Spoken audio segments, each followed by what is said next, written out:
Hi, I'm Michael Maher. At Holy Name Medical Center, we believe that all citizens need to be informed about the important healthcare issues that affect their daily lives. That's why we're proud to support programming produced by the Caucus Educational Corporation and their partners in public television. Funding for this edition of One-on-One with Steve Adubato has been provided by the New Jersey Education Association, Wells Fargo, Holy Name Medical Center in Teaneck, New Jersey. Healing begins here. PSC&G, committed to improving New Jersey's economy and strengthening its communities. MagnaCare, Johnson & Johnson, and by Verizon Communications. Promotional support provided by NJ.com, Small News, Big News, True Jersey. And by NJ Biz, All Business, All New Jersey. This is One-on-One. When you first heard that they were doing Charlie Rose and Gayle King, didn't you go, what? People like laughing at others, so I don't mind if the other is me. See, you go right into the character. That's what it is. I'm bringing families together a half an hour each week. Man, I'm doing something special. And so I do feel successful.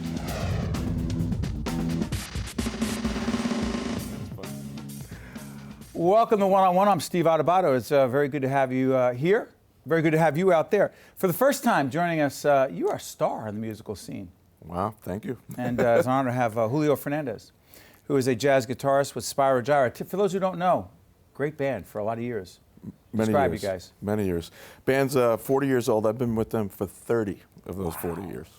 What are you, a rookie? Yeah. For a while, I was the new guy on the block. Yeah? Describe the music. Jazz fusion, contemporary jazz. It's been smooth jazz, but we like contemporary jazz. And the connection for us is with our partners at the New Jersey Education Association. You're about to see a clip from a great series called Classroom Close-Up. You're featured in that. You went back to your high school. It was an awesome experience. Hoboken High? Yes, sir. You jammed with some of the kids there? Jammed with the kids. Saw my old high school teacher. Who was that? John Cuzzo. John Cuzzo? Yes. What, did he influence you? Totally. Totally. Big influence. Big influence. So we're going to see the story on Classroom Close-Up. We'll come back and talk to you a little bit about your experience at Hoboken High, and also you had a terrific award. You're recognized by the New Jersey Education Association for all that you've done. And I see you jamming with the kids at Hoboken High. Let's take a look at Classroom Close-Up.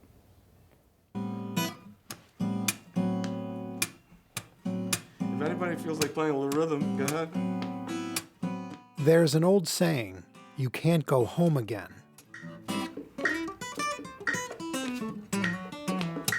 But for Julio Fernandez, it's just not true. At one time in my life, sat in those very chairs.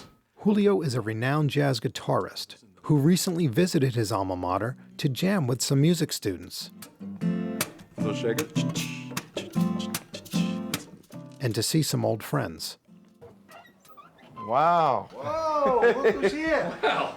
Hey, guys. There you go. In the early 1970s, Gary Enrico and Julio Fernandez were students in John Cuzzo's band class here at Hoboken High. Thank you. You as well. What? All right. Wow. Look at that. This is an old shot in the band. This is kind of rare. Mr. Cuzzo and his former students reminisced about old times in the marching band. That's Gary. Wow. Look at that. I didn't change. Mr. Cuzzo has since retired. Gary followed in John's footsteps and became a teacher and band director, while Julio went on to become the guitarist for the Grammy-nominated jazz group Spyro Gyra.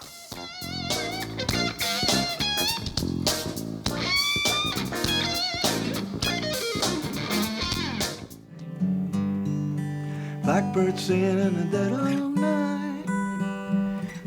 Take your broken wings and learn to fly.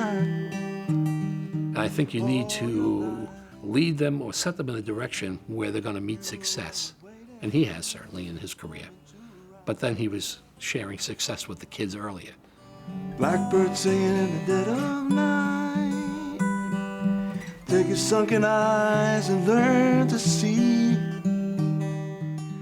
I have the highest respect for him. We were, classmates. We were friends from when we were probably 7, 8 years old.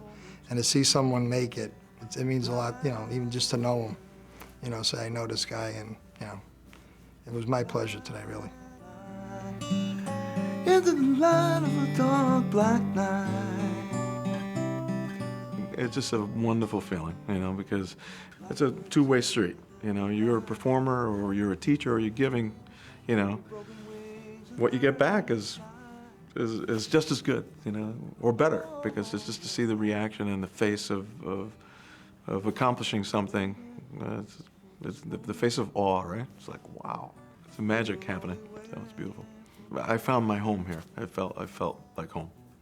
You were only waiting for this moment to rise.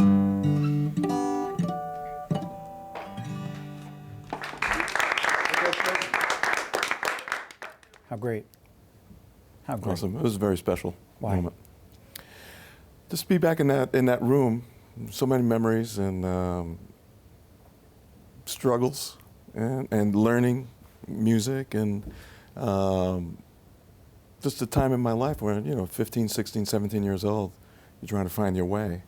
And had a very special teacher that saw something and helped me develop it. It's beautiful. Somewhat emotional for you? It totally was. Just hadn't seen Mr. Cuzzo in 40 years. 40. You know, it's a long time, and just felt like yesterday. Really. Teachers matter a lot. They sure do. They sure do. It's funny. Teachers teach the material. They teach. There's a whole discussion going on about what teachers are supposed to teach in terms of tests that are coming up, and that's a whole different subject. But teachers do more than teach subject matter. They inspire and they motivate, and they give kids at this very vulnerable age and time in their lives confidence. Is that what they do? Yeah, confidence. Confidence. I mean, I remember in those days I was playing beside guitar, because I started playing guitar when I was 8. But in high school, they didn't have guitar in the public system at that time. So I gravitated towards brass instruments, and I wanted to play in the tuba, which is a lot bigger than me in those days. But I remember Mr. Cuzzo recognizing that, okay, I was a guitar player, really. And at the core? At core, yeah. And we would do theory classes, and after school, we'd listen to jazz records. And he was very influential in so many ways. So you're right, the teachers, it's more than just teaching the curriculum. It's nurturing. Do you feel you owe something? I do. It's nice. That's why it felt so great. It was very emotional for me to go back to Hoboken High. What did you see in those kids? I saw myself. Did you really? I did. There were some kids that just connected. That was obviously a shortened version of the piece. Sure. There was one spot there that one of the kids was jamming on harmonica with me, and another one was playing the guitar, and he picked up on a Jimi Hendrix lick. Wow. And how would you know that? He said that's all he knew about Hendrix was this lick, but he wanted to impress me. So it really, you know, it felt wonderful. It was just, you know, just going back and seeing that face, that wonderment, you know, that excitement about music and someone coming in and visiting and taking the time. So in 1961, you come from Cuba? Yes. To the United States? The United States, to Hoboken, New Jersey. Right to Hoboken, right? To Hoboken. Yeah, right. And then you live this incredible life and a lot of trials and tribulations, and you join this great band and make a great contribution to the musical and entertainment scene in this country. But then the New Jersey Education Association honors you, recognizes you, right? Describe that award. Well, when I found out about it, I actually found out through a friend that had gone to one of the meetings at the NJEA and said, "I think you're up for some kind of award." I said, "Okay," you know.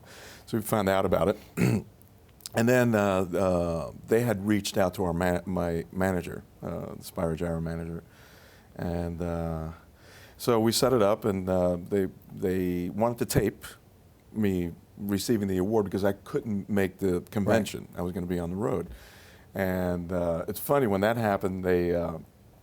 I said, well, we're going to have to pass on you because we always want to have the person that's going to receive the award present at Sure. the convention.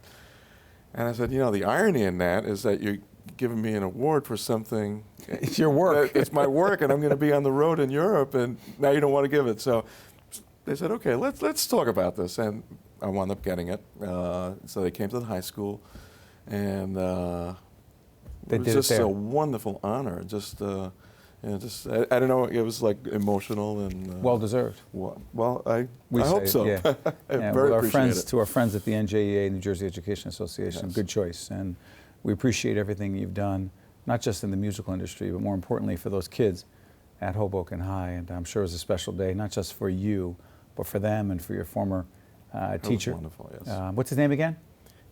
That teacher. John Cuzzo. Got to give him respect. I totally do. Got it. Listen, Julio Fernandez, a jazz guitarist with Spyro Gyra. I want to thank you for joining us. We appreciate it. Thank you very much, Steve, got for it. having me. Stay with us. One-on-one. We'll be right back, right after this. To see more one-on-one with Steve Adubato programs, visit us online at steveadubato.org. If you would like to express an opinion, email us at info@caucusnj.org. Find us on Facebook at facebook.com/Steve Adubato, PhD. And follow us on Twitter at Steve Adubato. Brian Maher is Vice President of Career Services at Berkeley College. How you doing, Brian? Good. Thanks, Dave. You guys have a great college, but one of the areas I want to talk about, about today is how you deal with veterans. Correct. You have a terrific program there. It's the Office of Military and Veterans Affairs. Talk about it and why it's so important.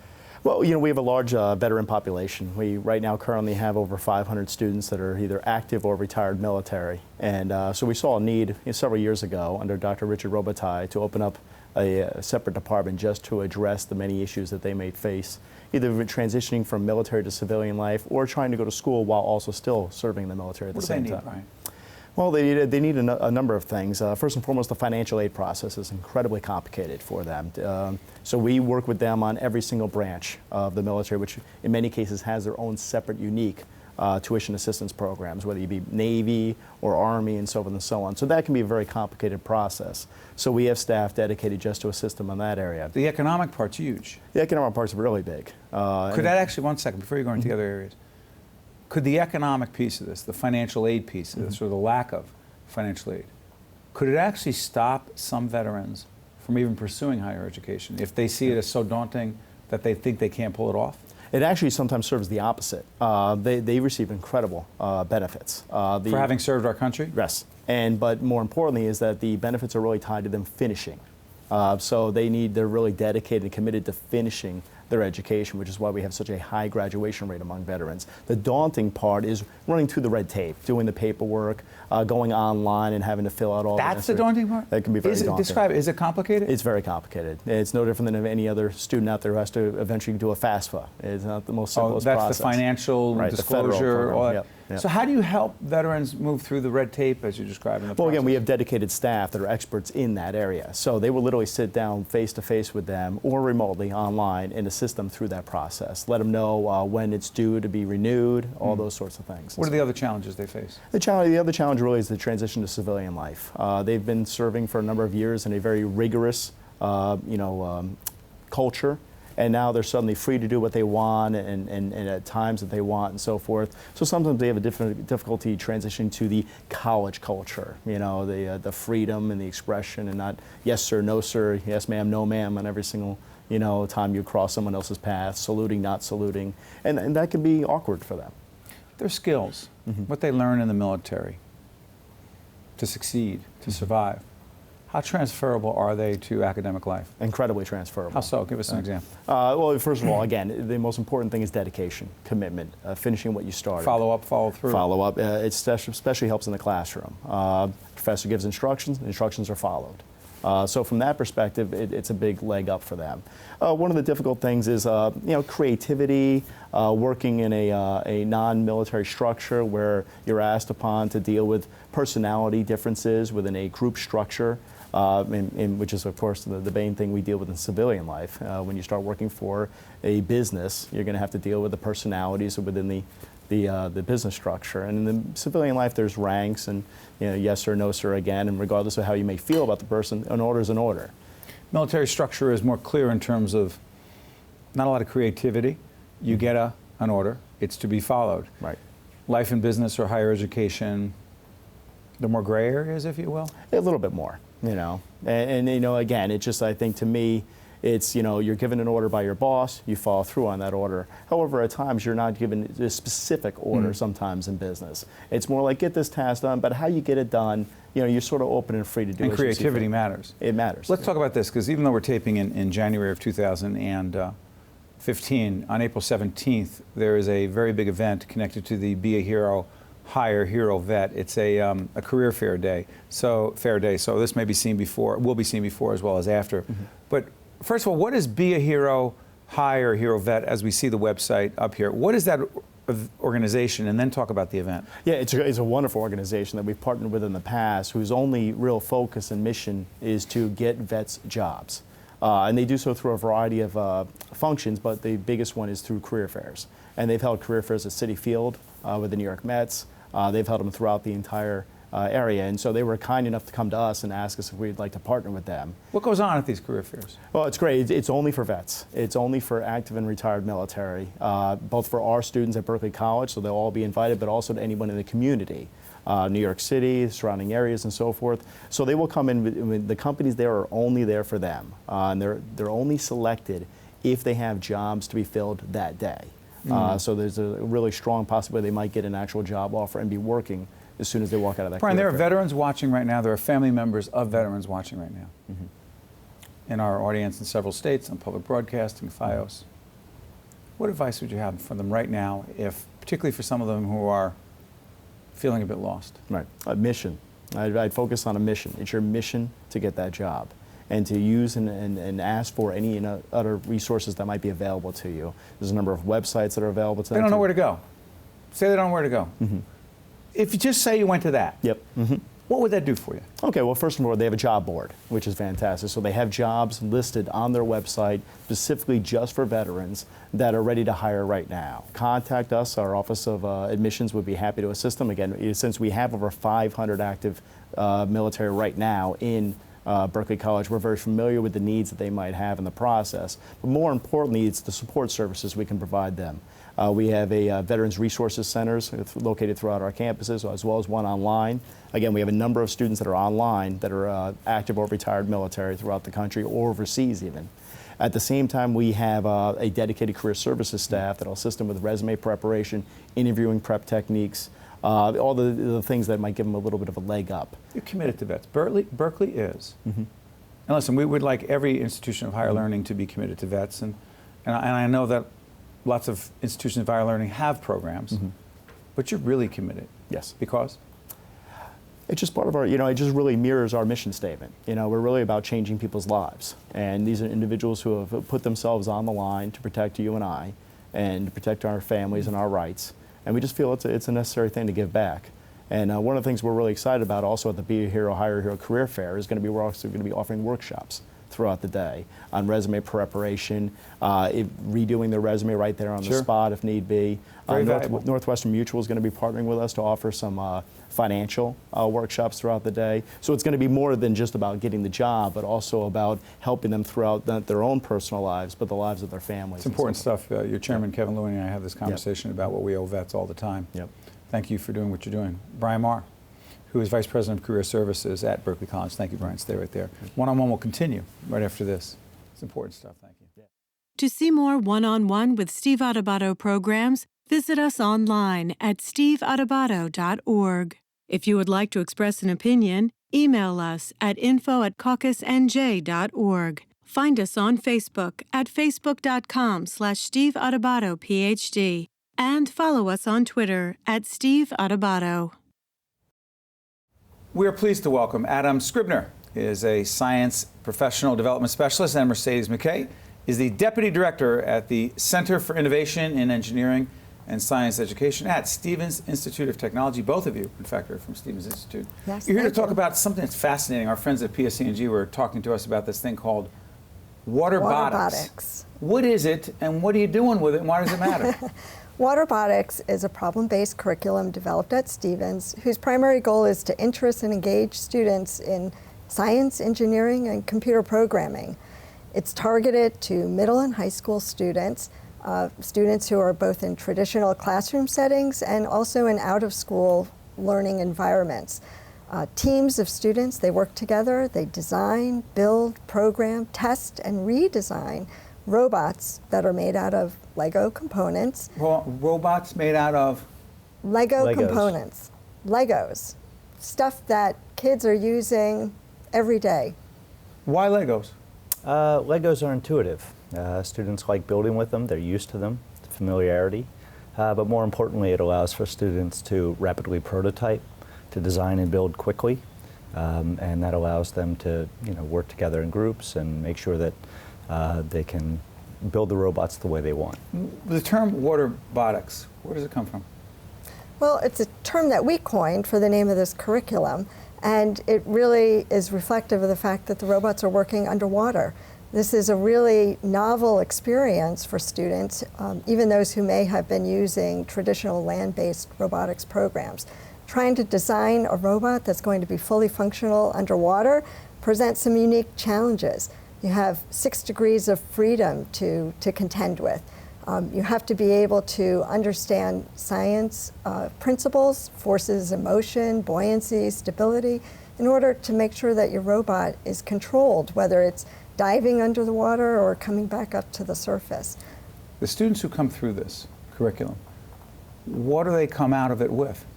Well, there's a big movement called ABC, Activity Before Content. Activity before content, go ahead. And this is a great activity to get kids excited and engaged, increase their confidence, expose them to engineering and science.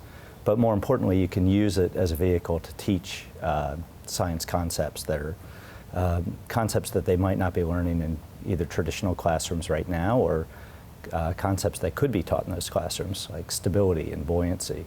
Are they competing with each other? No, and actually that's what makes our curriculum a little bit different from some of the other robotics curriculum, which usually culminates with some grand design challenge. Our curriculum is not competition-based.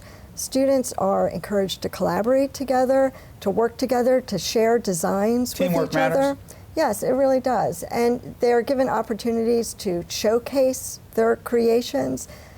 There are a number of achievements that they can earn as they work their way through the various missions that make up the curriculum, so that they can demonstrate what they've learned in a variety of different ways, not just by winning some final event. The female piece of this, the part that involves women, women in fact are underrepresented when it comes to science, technology, engineering, and math, right? Right. What are we doing here? But they're not underrepresented in WaterBotics. In fact, they're not. 53% of all of our participants are female. And I think that that has a lot to do with the fact that it is so engaging. We've worked with the National Girls Collaborative Project. The National Girls Collaborative Project. What is that? It's an organization that helps to get girls more into STEM activities. Education. Because we are behind. And you're working with them to get girls involved. So 53%. Right. It was part of our, the WaterBotics curriculum has been funded through 2 National Science Foundation grants. And part of one of those grant programs is to work with partners around the country to scale it up and to spread it to other geographic regions. And we've done that through a partnership with this organization called the National Girls Collaborative Project. How many students right now are benefiting from the initiative? To date, well, there's been many thousands. The ones who have gone through our particular scale-up grant, close to 3,000. And we have data, research data from about 1,500 of those students that show that it really has increased their interest in STEM disciplines and STEM careers. The demand is clearly greater. The need is greater. What do you say to those who are watching right now? I mean, I imagine are nonprofits or schools the primary source? It's both, actually.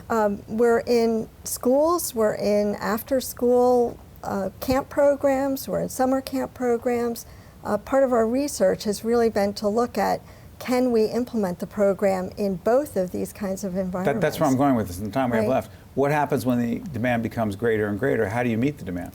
Well, right now, we're trying to spread it as best we can by training other organizations to implement WaterBotics Can programming. you do that? Could WaterBotics actually be taught in settings outside of where you are?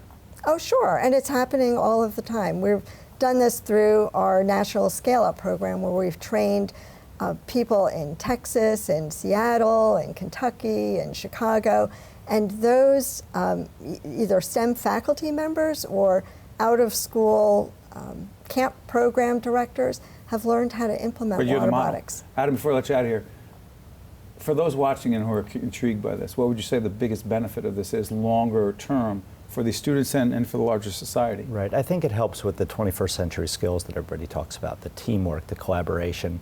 But how do we benefit as a society? Well, I think overall it helps make a more educated group of youngsters. They have a greater awareness of careers in science and education because they have participated in a program like WaterBotics. And by the way, as more and more baby boomers who are in the STEM field, science, technology, engineering, and math, retire, we're going to need more folks going into this, kids. Absolutely. Right? Right. Final words. Right. WaterBotics is a great program to interest and inspire kids in STEM disciplines. This is exciting. And it was a lot of fun to produce, a lot of fun to make, and it's a lot of fun for students to take part in. Well, WaterBotics seems to be the wave, excuse the pun. It's happening at Stevens Institute of Technology. I want to thank you, both of you. We thank Adam and Mercedes for sharing about WaterBotics, and our friend from PSE&G to tell us all about it. Thank you. Great job. Thanks very much. One-on-One with Steve Adubato has been a production of the Caucus Educational Corporation, celebrating over 25 years of broadcast excellence. Funding for this edition of One-on-One with Steve Adubato has been provided by the New Jersey Education Association, Wells Fargo, Holy Name Medical Center, PSE&G, MagnaCare, Johnson & Johnson, and by Verizon Communications. Transportation provided by Airbrook Limousine, serving the metropolitan New York, New Jersey area. Seeing science in action makes students realize they can learn. What is that organelle called? Elizabeth. With the right tools, it's easy to motivate students. Students need to know science to succeed in the global economy. That's why NJE established the Center for Teaching and Learning. To give teachers the training to make science come alive and to keep New Jersey schools among the best in the nation. That's why we are so proud to teach in New Jersey's public schools.